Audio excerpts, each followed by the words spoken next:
All right. Hello, I'm Dwania Peele, and welcome to Origin Story.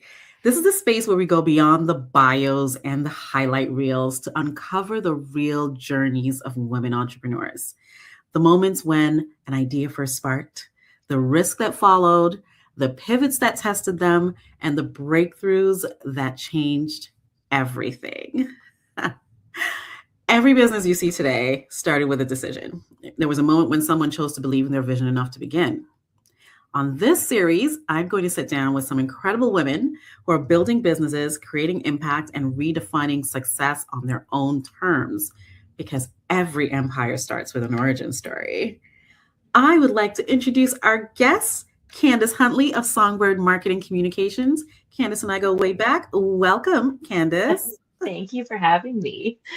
Thank you for being here. Now, I know everybody wants to get right in, but before we do that, please, I want to remind you to like the video and subscribe to the channel. We are also not gatekeepers here at Canadian Small Business Women. You need to share this with a fellow entrepreneur. You want to not only spread Candace's story, but you also want to inspire another woman. So do that for us, okay? All right, promise? Great. Like the video. Okay, let's dive right in, Candace. First question. We got to start from the beginning. We want to take it back, all the way back. How far back are we going? Well, we're going back to the start. Not like, birth back, but back. Kind of birth. To clarify. Right? Tell us, where did this idea for Songbird first start?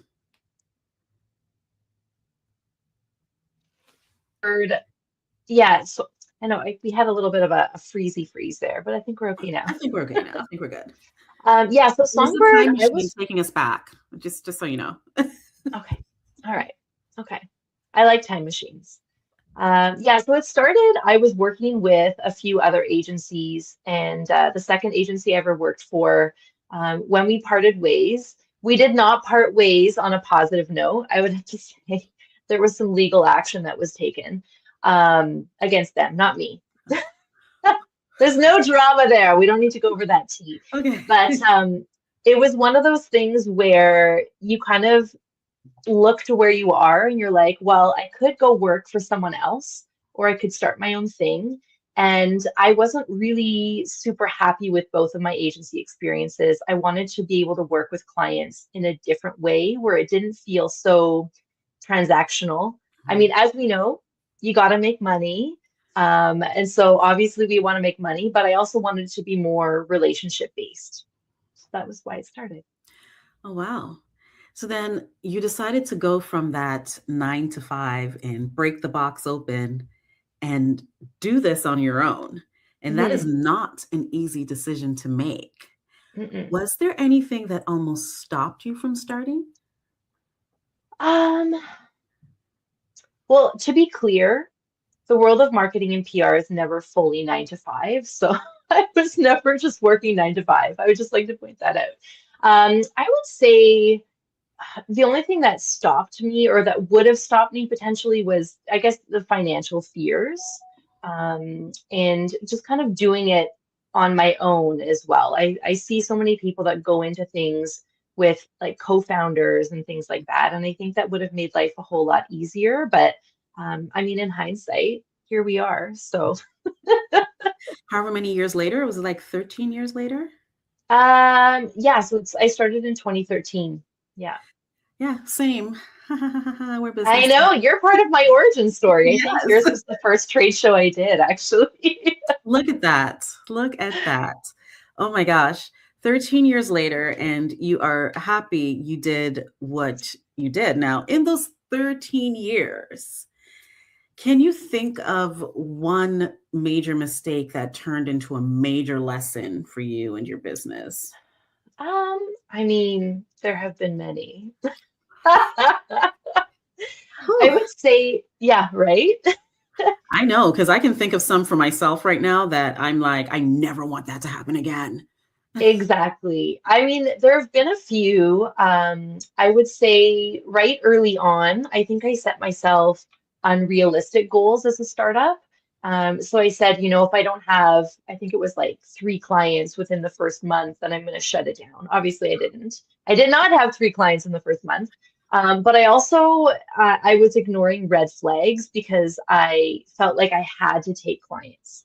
And this has happened a couple of times since 2013. One was, I think, like my very first client. So many red flags. And I did the work and they ended up not paying me, or they gave me a check, but it bounced and then they kind of disappeared. So I was a lesson learned. It was not a large account, so it was okay, but definitely lesson learned to trust your gut for sure. Wow. The red flags, especially as entrepreneurs, because I know we do have that little sense of desperation because we feel like we need to take Yes. everything that comes our way. So it's really important to watch out for those red flags to make Mhm. sure that you're making the right decision for your business because it can hurt you later. Because what if it was a large 100%. account? Yep. Oh Yep. my gosh. 100%. Yeah, absolutely. And there have been a few other times throughout where I had taken on a client and we did end up having to part ways just because I felt like it wasn't a good fit. But now I would say I'm more discerning now. So I will actually say no, I don't think it's a good fit. I might, suggest somebody else for them, but I'm not going to ignore my gut. I don't as much anymore. So That there's is true. I know I've also learned that especially with dealing with entrepreneurs like yourself, and a lot of people come to me for referrals. And hmm whenever I'm referring, I don't refer a person. I will refer a few. And I'm like, you have to go and see if it Yep, works because if absolutely. it's not gelling, it's not going to work for your business. So it's the same for you if taking in a client, if it just doesn't feel right, then it's on It's to the next one because there are others Yeah, out there. there are so many others. And I think that's the biggest thing is that there's a lot of opportunity if you look for it, and you do have to work hard. It's not like things just kind of fall out of the sky. But I feel like the stuff that's meant for you is always going to find you. And even now, I just taking on new clients and things like that. It's exciting when you're excited about it. If it's a good fit, it just feels so good, you know? Yeah, yeah. So you talk about that hurdle and, having to part ways with clients. Did you have a moment where you sat back and you're like, okay, this is working. This is it. I should continue. This is what I'm meant to do. Um, I'm going to be fully transparent. I feel like I have to go through that at least once a year. Really? I feel like at least once a year, I think, what am I doing? I could go on vacation, or I could, I don't know, it's just more vacation. It's more about vacation if I was working for someone else. But every time I say, this is it, I'm going to shutter it, it's too much. Something exciting always happens, and then it just reminds me, and then something cool happens with a client, or you have a great moment, and you're like, ah, yeah, that's what it is. It's usually, you know what? If we're being transparent with each other here, there are moments where I sit down and I go, why do I even bother? Like, why am Yeah. I doing this?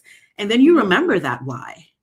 Yeah. And that's what keeps pushing you because entrepreneurship is not easy. No. So you have to keep focusing on your why in order to really feel motivated to keep hmm pushing forward. Yes. And it is a push for sure. For Mhm, sure. mhm. So then what do most people misunderstand about your entrepreneurship journey? Um, I think people always think that it's kind of sunshine and roses. They look at this outward facing persona, this brand, and it looks like everything is always amazing. And look at all the good things that are happening. But you have to remember that the good always comes with the bad. So there is going to be that roller coaster. You're going to hit those lows and you're going to hit the highs. There's going to be days where you're not feeling well and you still have to work. I didn't take mat leave when I had Aurora, my daughter. So that was it. So I think that people always see, they see what like the aftermath. They don't really see everything that kind of goes on behind the scenes. Yeah, and also because we live in this world where everyone wants to show the glory and they don't want to show the struggle too much. Yeah, It's yeah. yeah, yeah. I'm talking about the struggle. I talk about it all the time. Same here. Same here. I talk about it. I'll cry about it to myself, but I'll talk about Mm, it. mhm, mhm. Now, we have two segments here, but you already tackled the first one, which is the first yes. And your first yes wasn't as glorious as others who I've interviewed. It's But I true. want to present our second. Okay. Let me introduce you to the pivot point. Now, every entrepreneur reaches a moment where the original plan no longer works the way they expected, right? Hmm. Sometimes it's a challenge, sometimes it's an opportunity, and sometimes it's a decision that completely changes the direction of the business. So Hmm. here, we're calling that moment the pivot point, the moment when everything shifted. So tell us Hmm. about the pivot that changed the trajectory of your journey. Um, I'm going to be honest. I am very lucky to say that I'm doing now what I first started doing.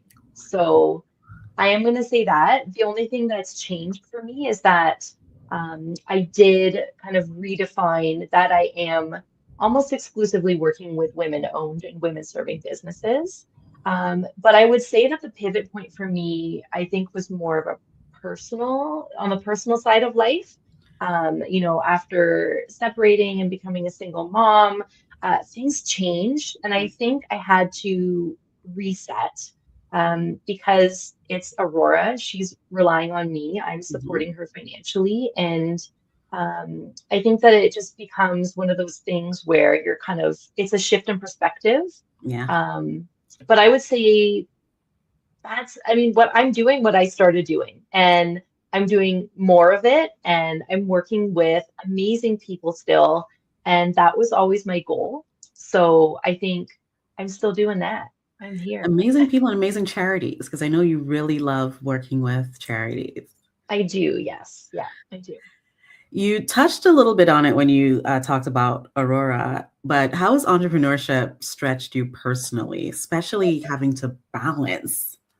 Yeah. I mean, we throw that word around a lot, balance. And I would say that I don't. No one does. No I one. If like they to say they are, call, they're yeah, lying. they're lying. I know. I call my life controlled chaos. That's what my life is. I think with Aurora, I mean, she's 7 now. And again, I think it was more into, yeah, 7 already. Oh my God. 7 going on 20, this Mm, child of mine. okay. But yeah, I think it was more just integrating everything together.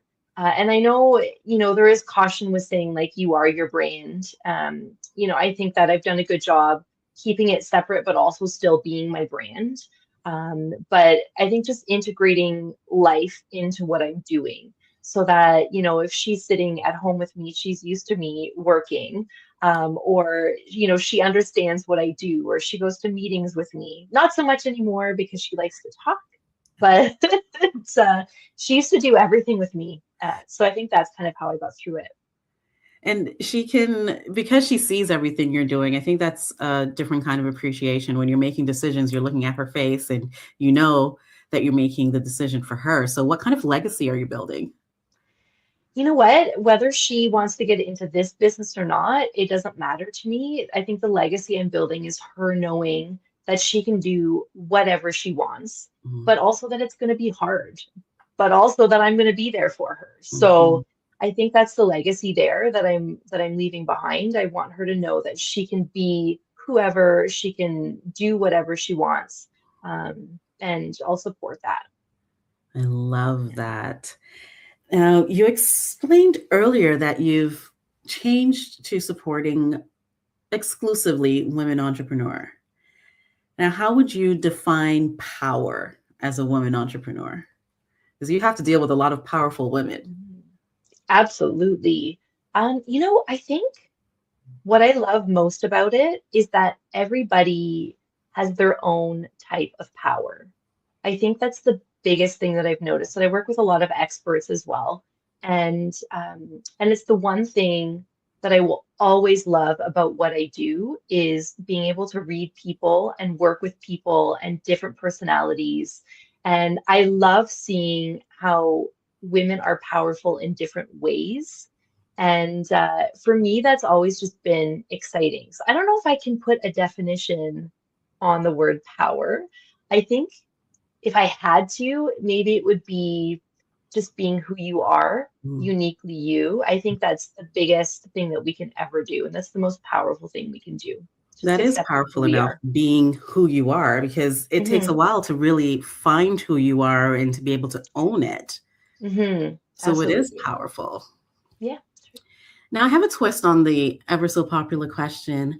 What would you say to yourself back then? No. Oh no. If you are standing right here and you Mhm. go right back 13 years, what would that person then say to the person now?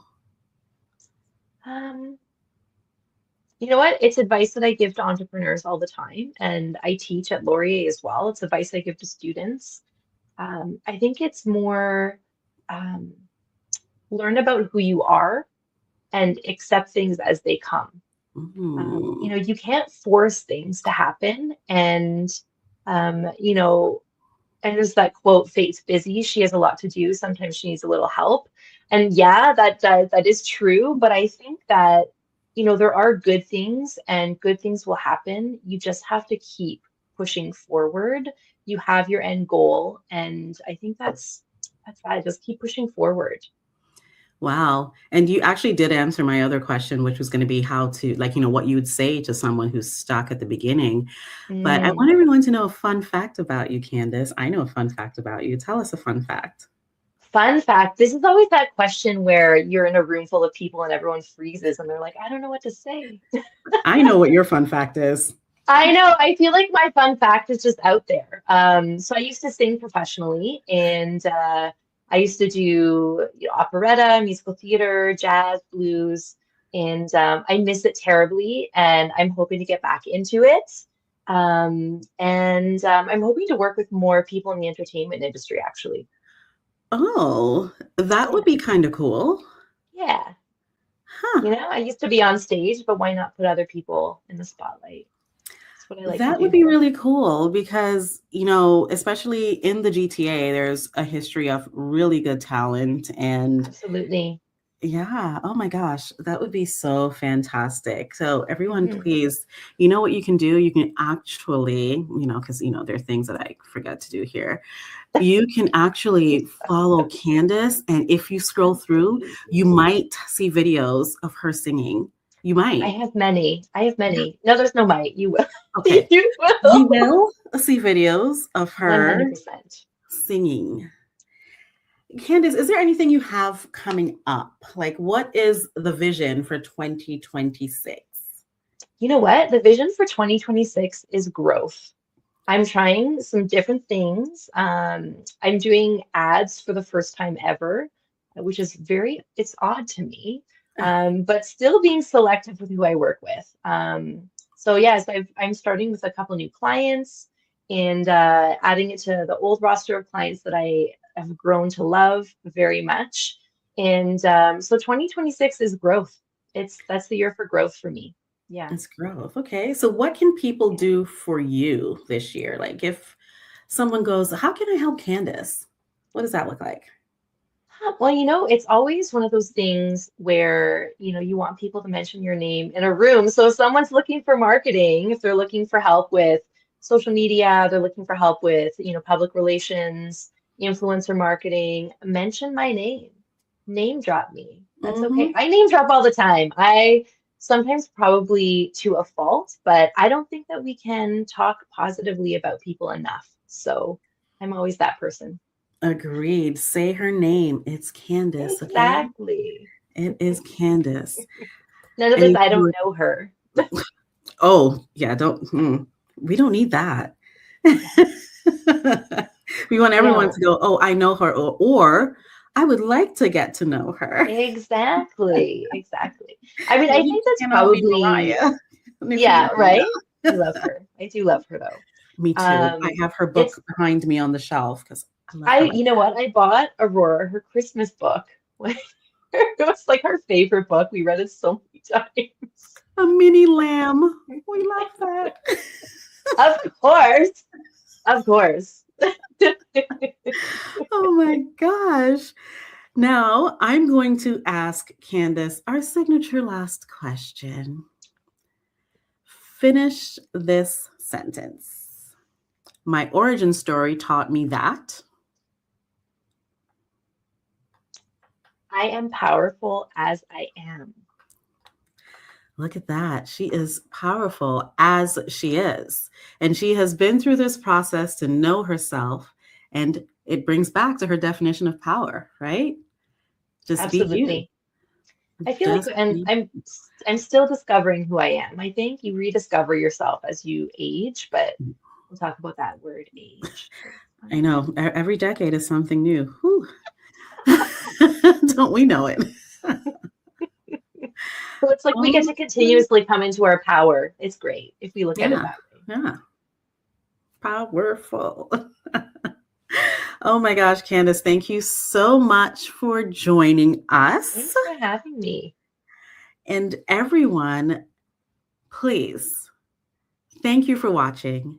I hope this conversation reminded you that every successful business begins with a decision, the courage to start, the resilience to keep going, and the belief that your vision matters. So if this episode resonated with you, be sure to like, subscribe, and share it with a woman who's building something powerful of her own. And if you're a woman entrepreneur with a story to tell, I would love to hear from you. I will have our intake form in the description. And until next time, keep building, keep believing, and remember that every empire starts with an origin story. Bye for now.